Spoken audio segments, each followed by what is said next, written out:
Hey everyone, I've noticed that many of you are enjoying the videos, but most of you haven't subscribed yet. We're super close to hitting 1,000 subscribers, and your support could help us reach that milestone.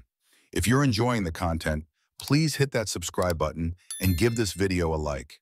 It really makes a huge difference and helps us keep creating more awesome content. Thank you so much for watching and supporting. I'm at the office buried in a spreadsheet when I notice her phone light up. It's sitting on the corner of the kitchen counter, half covered by the stack of mail she hasn't bothered to sort through in weeks. The notification flashes, catching my eye, a message from a number I don't recognize. Just a first name. Victor. Gina picks it up quickly, too quickly, and shoots me a casual smile before turning her back to read the message. It's nothing, I tell myself. Probably a colleague. But the way she turns away, her body language stiff and closed off, it gnaws at me. Something's wrong. I shake my head, trying to focus on the numbers in front of me, but the image of her with her back to me, phone in hand, lingers. It's been like this for months. Little things that I can't explain. She comes home later than usual, claims she's tied up at work, but something in her voice sounds hollow, forced.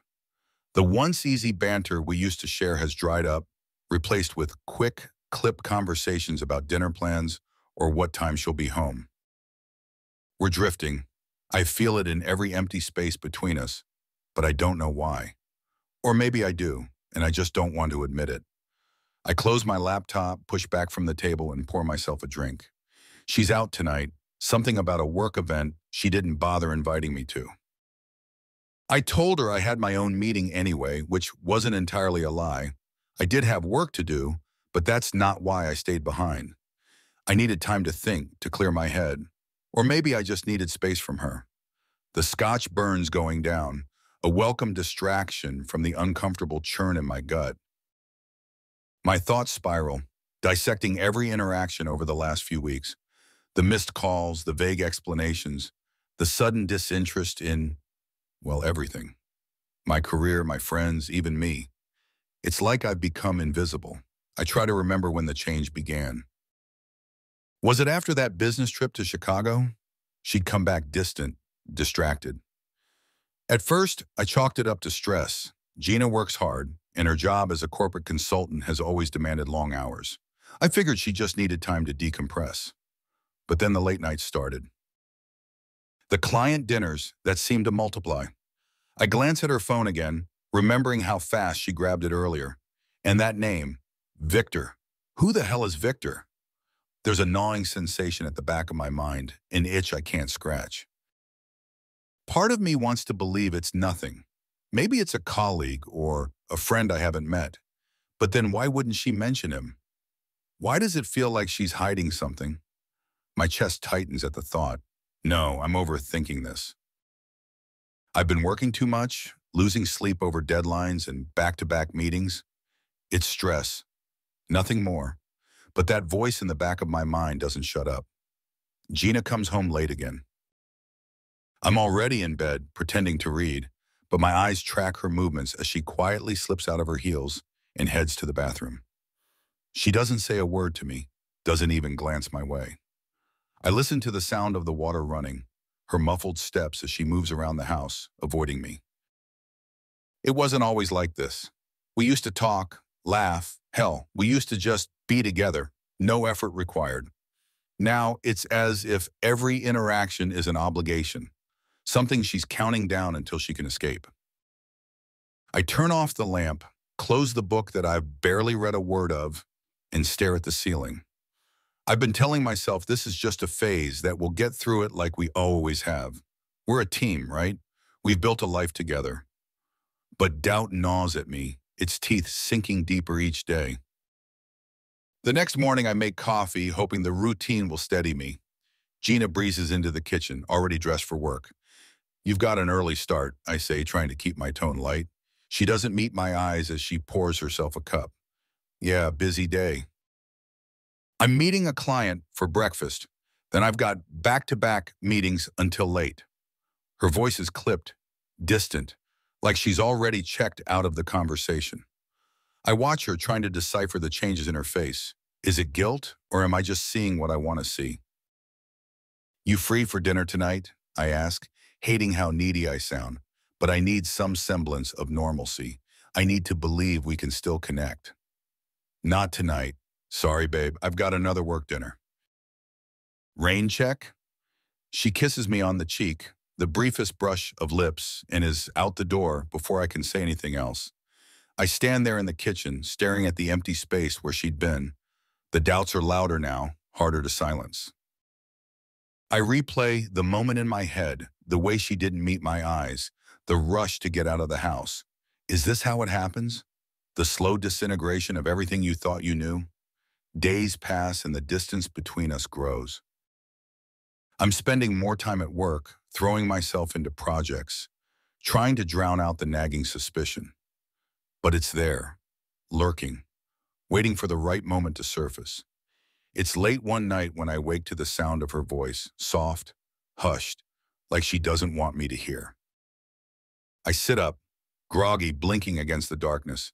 She's on the phone in the living room, speaking low, her words muffled but distinct enough to catch fragments. Yeah, I'll meet you there. No, he's asleep. It's fine, don't worry. My blood runs cold. She hangs up quickly, and I lie back down, pretending to be asleep as she creeps back into bed. Her breathing is even, relaxed, as if nothing is wrong. But everything is wrong. I feel it now, deep in my bones. I can't keep lying to myself. The signs are all there, clear as day, and I've been ignoring them, hoping they'd go away. I can't do that anymore. My mind races, each thought darker than the last, and I know I have to confront this head on. I can't keep living in denial. The next morning, I don't mention the phone call. Instead, I watch her closely, taking in every detail, the way she avoids eye contact, the tension in her shoulders, the hurried excuses about her day. And always, that phone. It's glued to her hand, her lifeline to whoever the hell Victor is. I decide to check our shared bank account. It's a move I never thought I'd make, invading her privacy like this, but I need answers. As I scroll through the transactions, a few charges stand out.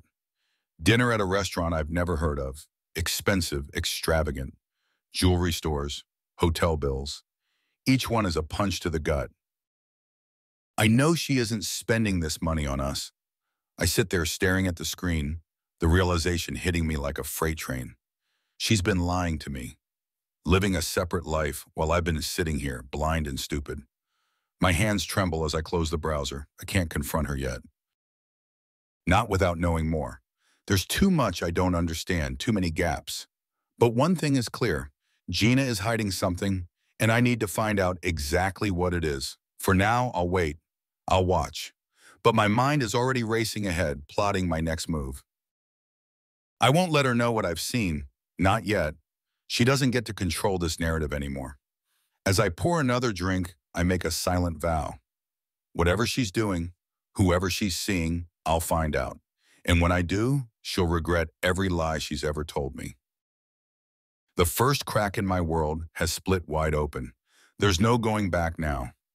Gina's absences have grown more frequent. Every time she walks out the door with some excuse, my stomach knots a little tighter. She's become good at brushing me off with vague explanations. Work stuff, or client meeting, or the one that makes my jaw tighten. I'll be home late, don't wait up. Each word feels rehearsed, clinical, detached. This morning I tried asking about her plans casually just to see if she'd flinch. Another long night ahead, I said, keeping my tone light, as if I were genuinely interested in her work. She was at the sink, rinsing her coffee mug, and her response was so smooth, so practiced, that it might have fooled me if I hadn't been paying attention. Yeah, dinner with a client. Big deal, potential long-term contract. She didn't even turn around, just finished with her mug, set it on the drying rack, and left me standing there like I didn't even matter. I haven't mattered for a while now. The tension inside me is suffocating, pressing down harder with every unanswered question, every cold shoulder. I reach out to mutual friends, those couples we used to double date with, and ask if they've seen Gina lately. Maybe she's said something, Let's slip some detail that explains why she's constantly disappearing. But the responses are vague, useless. Haven't seen her in a while, Paul. Is everything okay? The polite concern in their voices grates on me. I know they're trying to help, but they're just reminding me of how alone I feel. I've never been one to air out personal problems, so I don't let on how much this is eating at me. Instead, I nod and offer some half-hearted excuse about how busy work has been for both of us. I play the part of the husband holding things together, even though the cracks are widening, and I can't tell how much longer I can keep pretending. I've tried asking Gina directly, but every time I do, she shuts me down. Her defenses go up fast, too fast. Like a switch flips, and she's suddenly on high alert. "You're overreacting," she snapped one night when I gently asked about her missed calls. "It's just work. Not everything's a conspiracy." The words stung, the way she spat them out so carelessly, as if I were ridiculous for even caring. That's when I knew she was hiding something. After that, I stopped asking. But I didn't stop watching. She's gotten good at lying, but not good enough to hide the guilt in her eyes. She avoids me, keeps her phone turned away, leaves the room when she takes certain calls. It's all adding up, painting a picture she doesn't think I can see. But I see it. I see everything now. The more I observe, the more the pieces fall into place. A few days ago, I noticed something that made my blood run cold, a bank transaction. Our shared account had a charge from a high-end restaurant, one I've never even heard of, let alone dined at. It wasn't just a casual dinner either. The bill was extravagant, far more than a simple business meal would cost. I wanted to confront her then, ask her directly who she was with and why she never mentioned it. But I held back. I need more. More than a few suspicious dinners and late-night phone calls. Confronting her too early would blow my chance. I don't just want answers. I want to know everything. Last night was the tipping point. It was late, probably close to midnight. I'd already gone to bed, but I wasn't sleeping. How could I when every night feels like I'm waiting for the inevitable shoe to drop? Gina was in the other room, her voice low, muffled by the distance, but I could make out enough. "Yeah, I'll meet you there." "No, don't worry, he's asleep." The words hit me like a punch to the gut. I lay there pretending to be asleep, my heart racing as I listened to her quiet steps as she moved back toward the bedroom. She slipped into bed beside me, her breathing even, calm, as if nothing was wrong. But everything was wrong. She's meeting someone late at night while I lie here like a fool. I wait until she's asleep before slipping out of bed and grabbing my phone. My hands shake as I open the bank app, scanning through the recent transactions. There's another charge, this one from a jewelry store. I click on the details, my mind racing. She hasn't mentioned anything about buying jewelry. Who's it for? I feel a wave of nausea as the reality of it hits me. This isn't just a suspicion anymore. It's real. She's cheating on me, spending money we've saved together on someone else, some bastard who she thinks can offer her more than I ever could. I close the app, my mind buzzing with the implications. I can't confront her yet. Not until I know more. But the more I think about it, the angrier I get. She's lying to me, sneaking around behind my back. And all the while, I'm just supposed to sit here and take it? No, not this time. I have to know for sure. So tonight, when she leaves for her client dinner, I follow her. I wait a few minutes after she pulls out of the driveway, then grab my keys and trail behind at a distance, making sure not to get too close. She heads into the city, her car weaving through the downtown traffic until she pulls into a hotel parking lot. I watch from across the street as she steps out of the car, glances around nervously and walks inside. This isn't a business meeting. My hands grip the steering wheel tight, knuckles white as I wait, heart pounding in my chest. 15 minutes pass, then I see him. Victor. The moment I see his face, the pieces click together. We've met before, briefly, at one of those corporate networking events Gina dragged me to. He's one of those guys, sharp suit, smooth talking, and always with that smug grin like the world owes him something. I didn't like him then.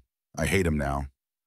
I watch as he walks toward the entrance, cool as anything, like this is just another day in his charmed life. He doesn't see me, but I see him. He's the client she's been meeting for dinner. He's the reason she's been distant, cold, all these months. And now they're together in a hotel. I feel the anger rise inside me, burning hot, but I force myself to stay calm. I need to be smart about this. It's not enough just to know. I need proof, undeniable, irrefutable proof. So I wait. I wait until the lights in the hotel room go out, until I know exactly what's happening behind those closed doors. And that's when the realization crashes over me. This isn't just about her. It's not just about Gina betraying me with some rich asshole. This is about him too, Victor. The man who thinks he can take what's mine, flaunt his wealth in my face, and get away with it. The man who's not just after my wife, but my dignity. He doesn't know it yet, but he's made a mistake. He's not just stealing my wife. He's made this personal. I sit in the car, the gears in my head turning, the anger cooling into something sharper, more dangerous. I'm not just going to confront them. No, that's too easy. I'm going to destroy them both. I drive home slowly, the city lights blurring through the windshield as my mind races with plans, ideas, strategies. By the time I pull into the driveway, I know exactly what I'm going to do. Gina gets home late again, sneaking into bed quietly like she's been doing for weeks. But I don't react. I don't confront her. Instead, I let her think she's still in control, that her secret is safe. But it's not safe. Not anymore. The next morning, as Gina gets ready for work, I play my part, pretending everything is normal. I kiss her on the cheek before she leaves, the way I've done every morning since we got married. But this time it feels different. This time I'm not the same man she's been lying to. I know now. I know exactly who she's with, and I know exactly what I need to do. As soon as she's out the door, I sit down at my computer. I start digging into her emails, her messages, her financial records. It's easier than I thought it would be, finding the proof I need. She's been sloppy, leaving behind just enough breadcrumbs to confirm everything I suspected. Dinner reservations, hotel bookings, expensive gifts charged to our joint account, all of it laid out in front of me like a twisted puzzle. But it's not just her. Victor's name keeps popping up too, in emails and calendar invites. I dig deeper into his world, using every resource at my disposal.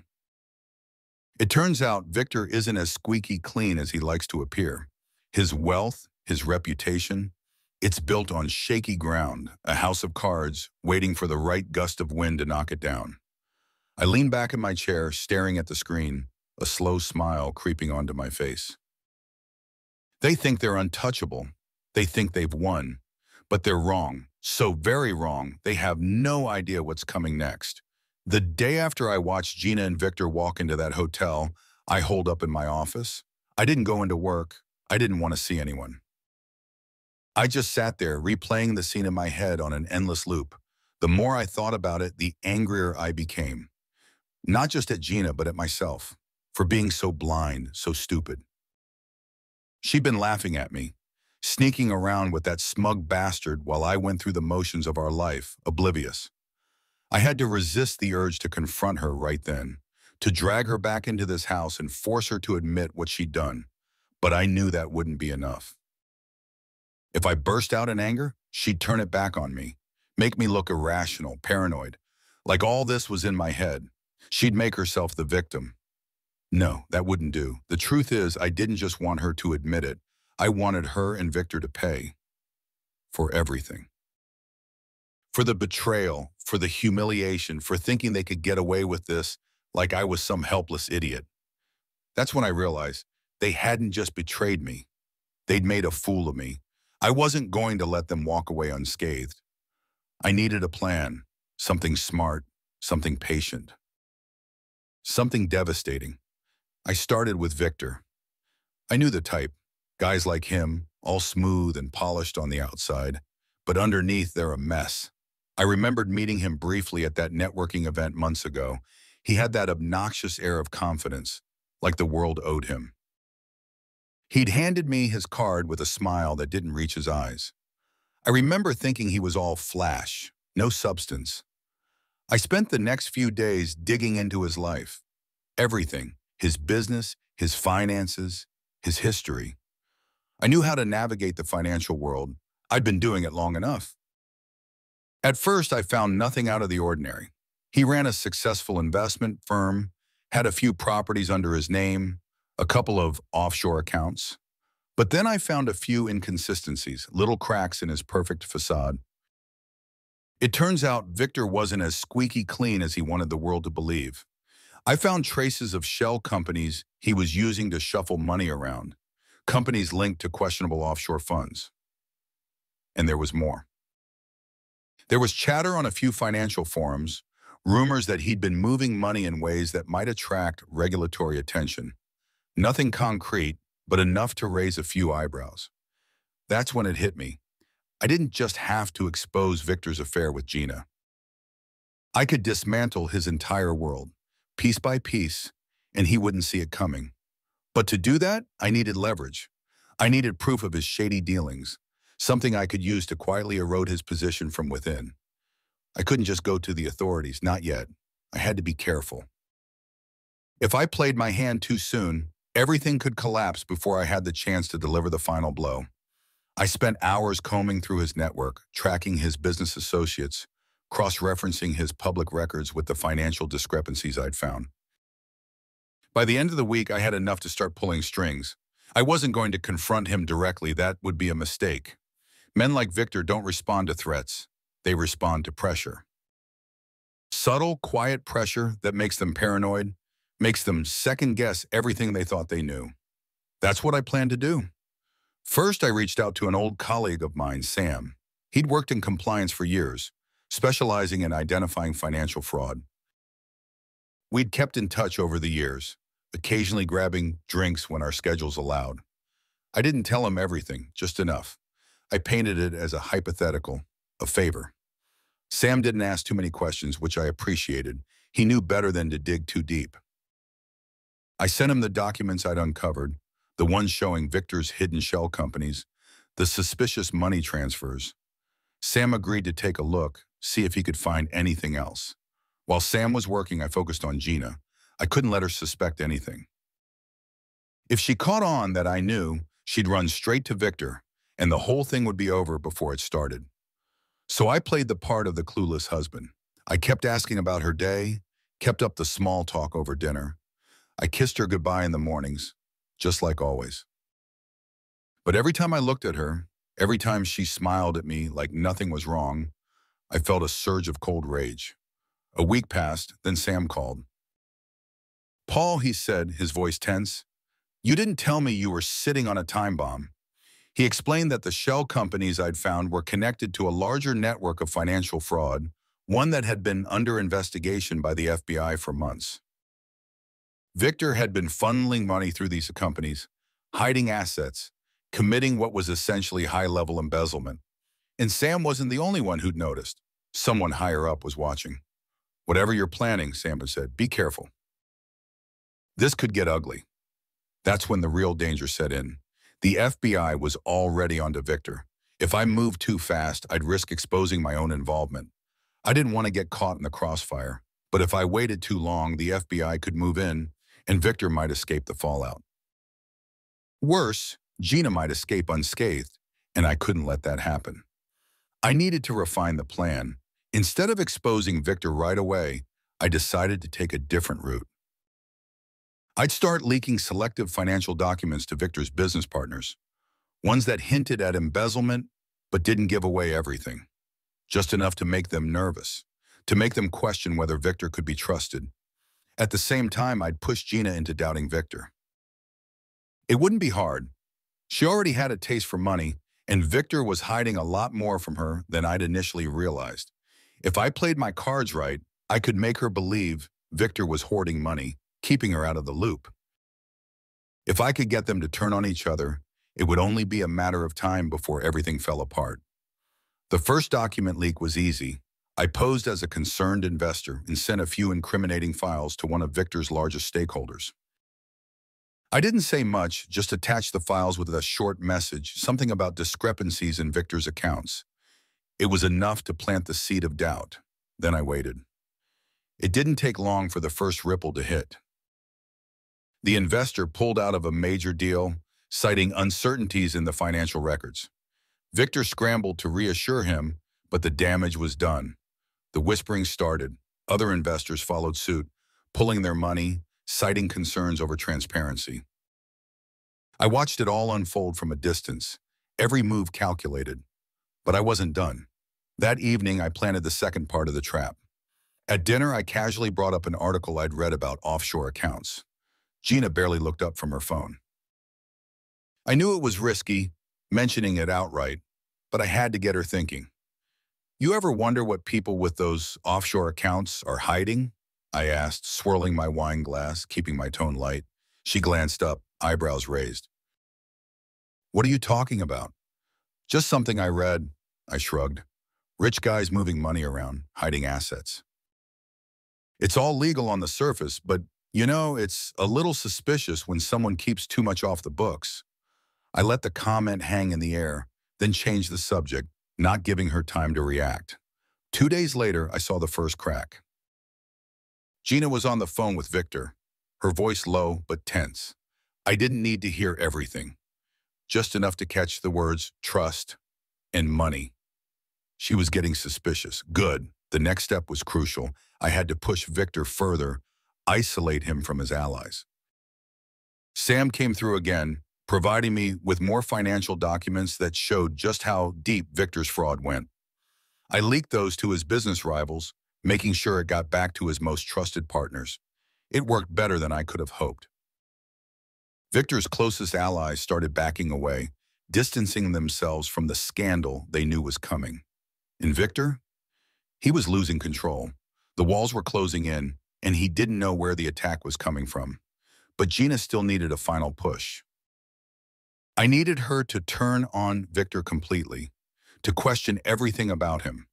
So I planted a final seed of doubt, an anonymous email sent to her work account with enough vague details about Victor's finances to make her question his loyalty. I watched from the shadows as everything started to fall apart.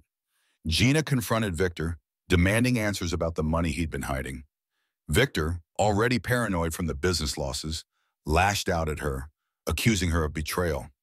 They were tearing each other apart, just as I'd planned. The fallout was inevitable, but I wasn't finished yet. I knew the final blow had to come soon, but I wanted them to suffer a little longer, to feel the full weight of their betrayal, their lies. The game was in motion now, and I was controlling every piece on the board. Gina and Victor had no idea the worst was yet to come. Victor's empire wasn't crumbling yet, but I could see the cracks forming. Every time I leaked a document, every time I whispered a doubt into Gina's ear, it was like knocking one more brick out of a wall, already beginning to sway under its own weight. The first real hit came when one of Victor's top investors pulled out of a multi-million-dollar deal. I'd sent over a series of documents, just enough to suggest that Victor's financials were shakier than anyone realized. The investor panicked, called off the deal, and suddenly Victor's entire firm was in damage control mode. They were scrambling, issuing statements, trying to calm the market, but the doubts had already taken root. The whispers were spreading. I could almost hear the tension ratcheting up between Victor and Gina. At night, she started coming home late from dinners with him, her face tight, her eyes darting around like she was trying to work out some puzzle that didn't make sense. I knew exactly what was happening. Victor was getting paranoid, suspecting leaks within his own ranks, and he was leaning on Gina. But the more he leaned, the more she doubted him, thanks to the anonymous email I'd sent her, hinting that he was hiding money from her. I stayed quiet, watching from the shadows. The next stage was trickier. I had to stay ahead of Victor's suspicions. He wasn't a complete fool. He knew someone was after him, though he had no idea it was me.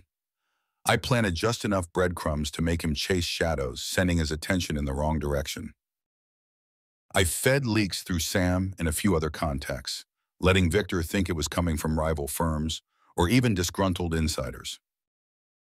He never even considered the possibility that his downfall was being orchestrated by someone outside his precious financial world, someone he'd never thought of as a threat. While Victor's business was faltering, I continued to push Gina.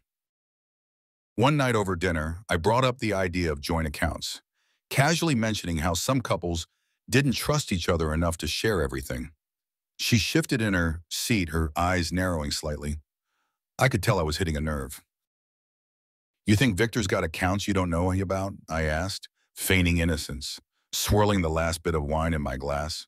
Her eyes flashed for a moment, something between anger and fear, before she quickly regained her composure. "I don't know." "Why would you ask something like that?" "I don't know," I shrugged, setting the glass down. "Just something I've heard. A lot of rich guys have ways of hiding money, even from the people closest to them." She didn't respond, but I could see the wheels turning in her head. Perfect. The next morning, Gina left early, telling me she had an important meeting with a client. I knew exactly where she was going. I followed her, keeping my distance as her car wove through the city. She wasn't going to a client meeting. She was headed straight to Victor's office. I parked across the street and waited. She was in there for hours, long enough for me to know they weren't discussing business. She was confronting him. She'd been stewing over the hints I'd dropped, the anonymous emails, the half-truths I'd fed her. And now she was questioning him about the money. Victor, already paranoid from the leaks and the collapsing deals, wouldn't take kindly to being accused by the one person he thought he could trust. Sure enough, when she finally emerged, her face was tight with anger. She got into her car, slammed the door, and sped off. I waited, watching the building. Less than 10 minutes later, Victor stormed out. He was barking orders into his phone, his face twisted in frustration. I knew what was happening. Gina had accused him of hiding money. Victor, already on edge from the financial leaks, had snapped. Their relationship was fracturing, just like I'd planned. But I wasn't done. The following week, I leaked the final set of documents. These were the big ones, the ones that couldn't be explained away or covered up. I sent them to the SEC, to a few key investors, and for good measure to one of Victor's biggest rivals in the industry. The fallout was immediate. The next morning, news broke that Victor's assets had been frozen pending investigation. The stock in his firm plummeted overnight. Investors were pulling out in droves, and regulators were circling. It was exactly the chaos I'd been waiting for. But even as I watched Victor's world implode, I couldn't help but feel something gnawing at me, a strange emptiness. I'd been consumed by this plan for so long, every step calculated, every move deliberate, but now that the end was near, I wasn't sure what came next. What would I do once they were destroyed? I shook the thought away. It wasn't the time for doubts. Not yet. That evening, I sat in my office watching the financial news channels cover Victor's downfall. They were calling it one of the biggest collapses in recent memory. His firm was on the brink of bankruptcy, and regulators were moving in to audit every part of his business. But the final blow hadn't been struck. Not yet. The gala event was 2 days away. It was a high-profile fundraiser, one Victor had been planning to attend with Gina for months. It was supposed to be his moment to rebuild confidence, to show the world that he still had control. But by the time I was done, there wouldn't be anything left to rebuild. The night of the gala, I dressed in a sharp black suit, the same one I'd worn to those corporate networking events Gina used to drag me to. I slipped into the crowd at the venue, keeping to the edges, watching as Victor and Gina made their grand entrance. She was draped in an expensive designer dress, her arm looped through his, her smile forced but practiced.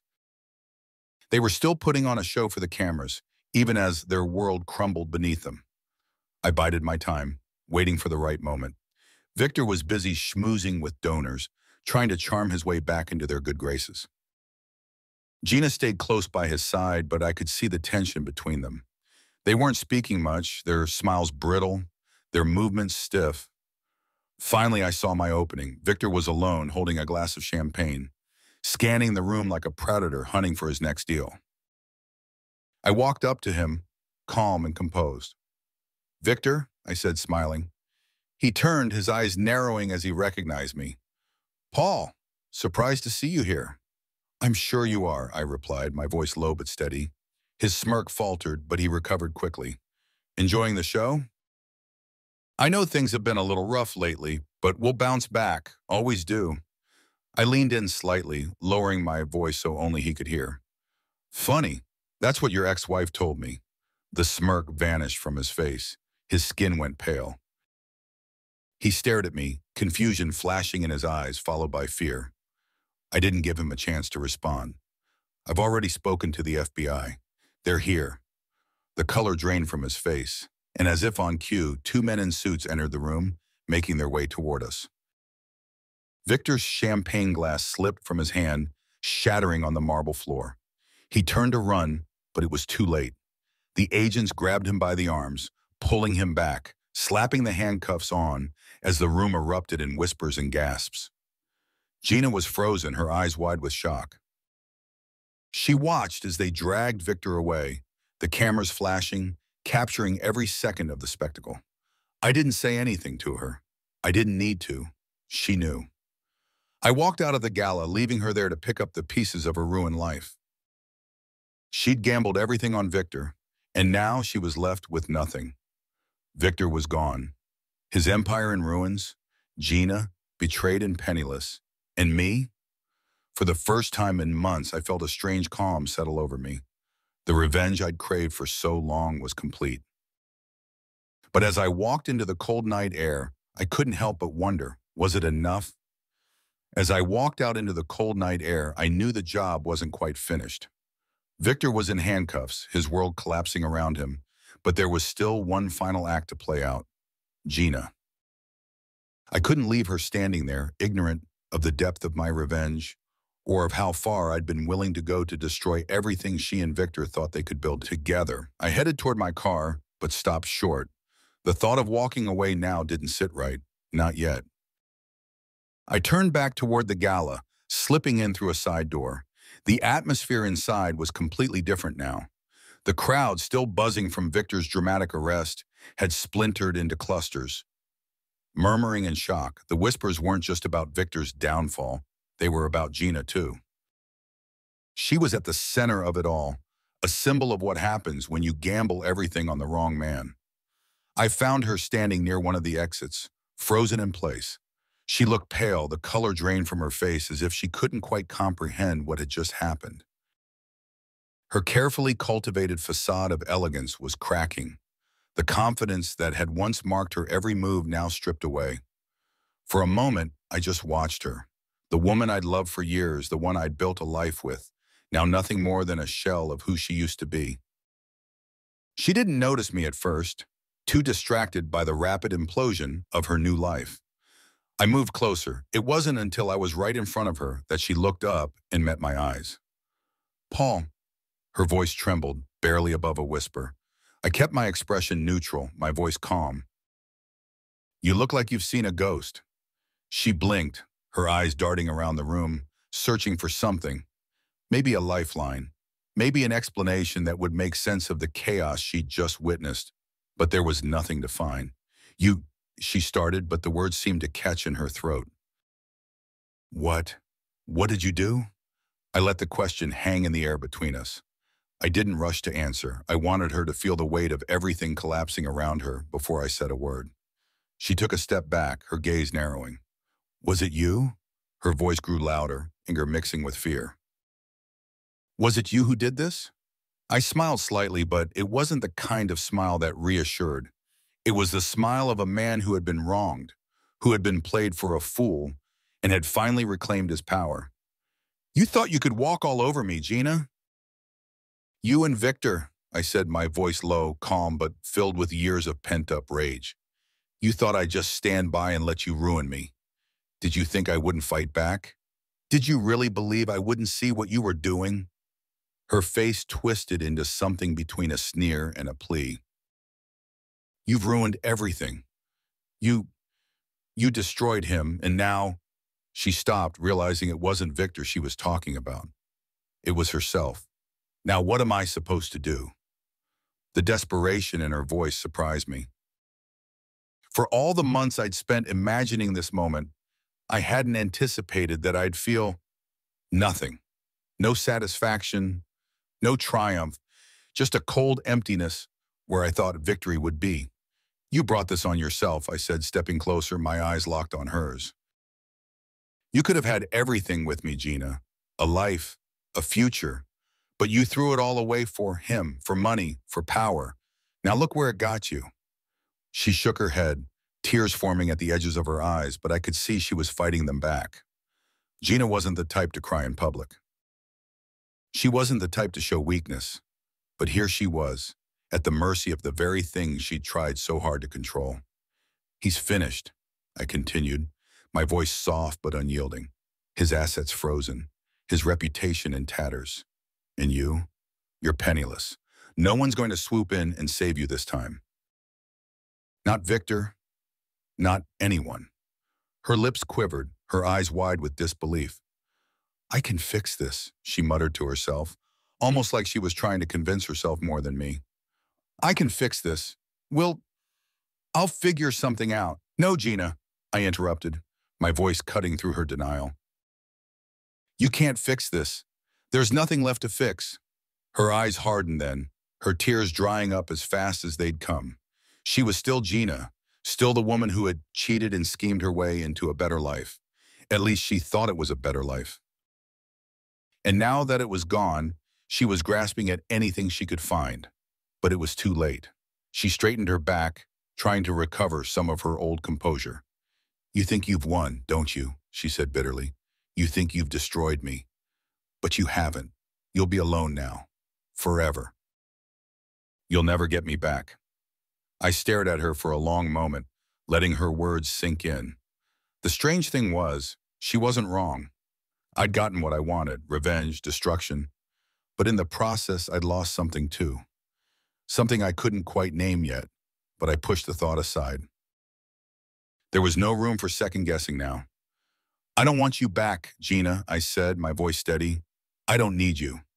She flinched, and for a brief second, I thought I saw real pain in her eyes, but it was gone as quickly as it came. Her gaze darted to the door, then back to me. "What are you going to do now?" she asked, her voice quieter, almost resigned. I shrugged. "Move on, start over." The words felt empty as I said them, but I couldn't let her see that. I couldn't let her think, even for a second, that this whole plan had left me hollow. That it had taken more from me than I was willing to admit.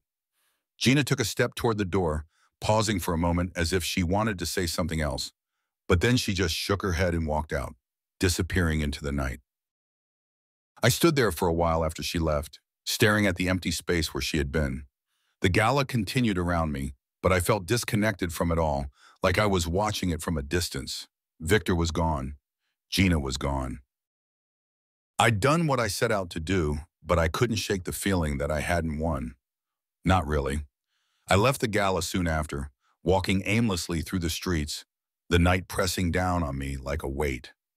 For months, I'd been driven by a singular purpose, to make them both pay for what they'd done. To ruin them the way they'd ruined me. And now that it was over, I felt lost. I didn't know where to go, what to do next. There was no satisfaction in the victory, no sense of closure, just a hollow space where my life used to be. I found myself standing in front of the apartment I'd once shared with Gina, the place we had built together, piece by piece, before it all fell apart. I didn't go inside. I couldn't. Not yet. Instead, I sat on the steps, staring up at the dark windows, trying to make sense of what I'd just done. Gina was right in a way. I was alone now, and I didn't know if I could fix that. For the first time in months, the anger that had fueled me started to fade. The revenge was complete, but the cost was higher than I'd anticipated. I wasn't just free from Gina, I was free from everything we'd ever been. And now I had to figure out what came next. The thought hit me like a punch to the gut.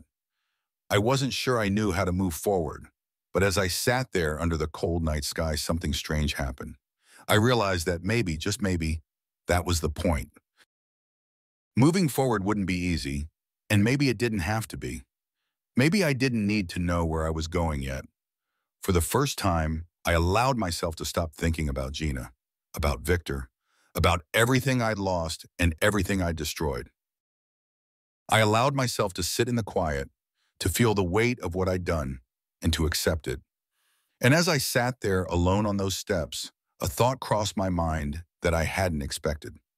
Maybe in the end, it wasn't about winning or losing. Maybe it was just about letting go.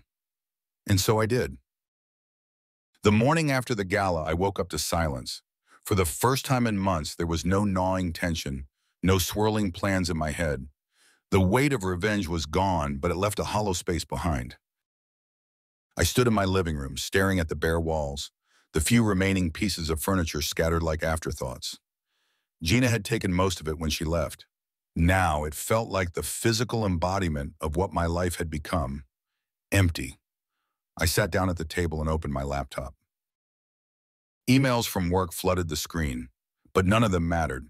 I couldn't focus on numbers, deals, or projections. Not anymore. The thought of slipping back into that routine made my stomach turn. My phone buzzed on the table. I glanced at it, expecting another notification about Victor's collapse, but it wasn't the financial news. It was a message from Sam. "Hope you're doing okay. Call me if you need anything." Sam knew. He'd been a part of this from the start, whether he realized it or not, but I didn't respond. I didn't need to. Sam was the only person I could trust throughout this whole ordeal, but I wasn't sure I wanted to drag him back into the aftermath. There was nothing more to say. I closed the laptop and leaned back in the chair, staring at the ceiling. The sense of victory I'd imagined never came. I thought I'd feel powerful, unstoppable, once Victor and Gina's world crumbled. I thought the anger would finally melt away, that the rage would give way to some kind of peace. But all I felt was numb. For weeks I'd been consumed by this need to destroy them. Now that it was over, I had no idea what came next. There was no path forward, no grand plan for the future, just the ruins of what I'd once built and the knowledge that I'd willingly torn it all down. I grabbed my keys and left the apartment, needing to escape the walls that seemed to close in around me. I drove aimlessly for hours, through streets that felt both familiar and foreign. The city had a way of swallowing people whole, but for the first time I didn't feel like it was closing in on me.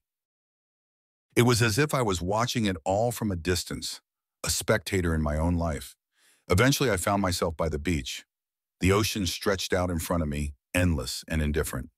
I parked the car and walked toward the water, my shoes sinking into the sand with each step. The waves crashed rhythmically, a constant reminder that time moved forward, whether I was ready or not. I sat down near the water, the sound of the ocean drowning out the noise in my head. I tried to replay everything that had happened over the past few months, Gina's betrayal, the planning, the careful execution of my revenge. I'd spent so much time thinking about how to make them pay, but I hadn't thought once about what would come after. Victor was gone, his empire destroyed, and Gina had been left to face the fallout. There were rumors circulating that she'd fled the city, her name dragged through the mud along with Victor's. It didn't matter anymore. Whether she stayed or disappeared didn't change anything. She was out of my life, and that's what I'd wanted. But sitting here, staring at the waves, I started to wonder if I'd been wrong. Not about the revenge. That had been necessary. They needed to face the consequences of their actions. But somewhere along the way, I'd lost sight of myself. I'd become so focused on destroying them that I'd forgotten what it was like to be me, to just exist without the constant need for retribution. I wasn't sure who I was anymore. As the sun climbed higher in the sky, I pulled out my phone and scrolled through the contacts list. I hovered over Gina's name for a moment, my thumb hesitating over the delete button. Then with a deep breath, I pressed down, erasing her from my life for good. There was no satisfaction in it, just the quiet acknowledgement that she no longer had a hold on me. I sat there for hours, letting the day pass by without any sense of urgency. I didn't have a job to go back to, not really. I'd made enough from my own investments over the years to live comfortably, but I wasn't ready to return to the financial world. I needed time. Time to figure out who I was outside of the revenge, outside of the life I'd shared with Gina. The thought of work, of diving back into that competitive, cutthroat environment, didn't appeal to me anymore. There had been a time when I thrived on it, when numbers and deals felt like a game I knew how to win. But now it felt hollow, empty. I wasn't the same person who'd built that career, and I didn't want to be him anymore. Maybe it was time for something new. The days passed slowly after that. I stayed away from the news, ignoring the headlines about Victor's legal battles and the speculation about where Gina had gone. I didn't need to know. It was over. I spent more time at the beach, taking long walks in the early mornings when the world was still quiet. I found a strange comfort in the simplicity of it. The ocean, the sand, the solitude. One afternoon, as I sat on the rocks overlooking the water, I made a decision. I wasn't going back to the life I'd had before. I wasn't going to dive back into the same routine, pretending like nothing had changed. Too much had changed. I didn't need the high-pressured biodoro, the corporate ladder, or the endless competition. I didn't need to prove anything to anyone anymore. For the first time in years, I felt like I was in control of my own life, and I wasn't going to waste that. I sold the apartment. It was too full of memories, both good and bad, and I didn't want to be tied to that place anymore. I packed up the few things I still cared about and left the city behind. I didn't know where I was going, but that didn't scare me. Not anymore. I spent weeks driving, stopping in small towns along the coast, exploring places I'd never had time to see before. I didn't have a plan. I didn't need one. For the first time, I let myself be aimless, allowed myself to exist without the constant pressure of the past weighing me down. As the miles stretched out behind me, I felt something shift inside. The anger, the bitterness, the need for revenge. It had all taken something from me, something I hadn't even realized I'd lost. But as I moved further away from the life I'd once known, I started to feel like maybe, just maybe, I could find it again. One evening, I found myself on another beach, this one quieter than the rest. The sun was setting, casting a warm, golden light over the horizon. I sat down in the sand, watching as the sky shifted from orange to pink to deep purple. For the first time in months, I felt a sense of peace. I wasn't looking back. I wasn't thinking about what I'd lost or what I'd destroyed. I was just here, in this moment. And for the first time, that was enough. I didn't know what the future held. I didn't know where I'd end up or what I'd do next. But as the sun dipped below the horizon, I realized that I didn't need to have all the answers. I didn't need to know what came next. I'd spent so long chasing after something, revenge, justice, closure. But now I was ready to let it all go, to stop chasing and just be. Maybe the past had shaped me, but it didn't define me. Not anymore. I stood up, brushing the sand off my hands, and turned away from the water. The night stretched out in front of me, quiet and full of possibilities. For the first time in a long time, I wasn't afraid of the unknown. I didn't look back. I didn't need to.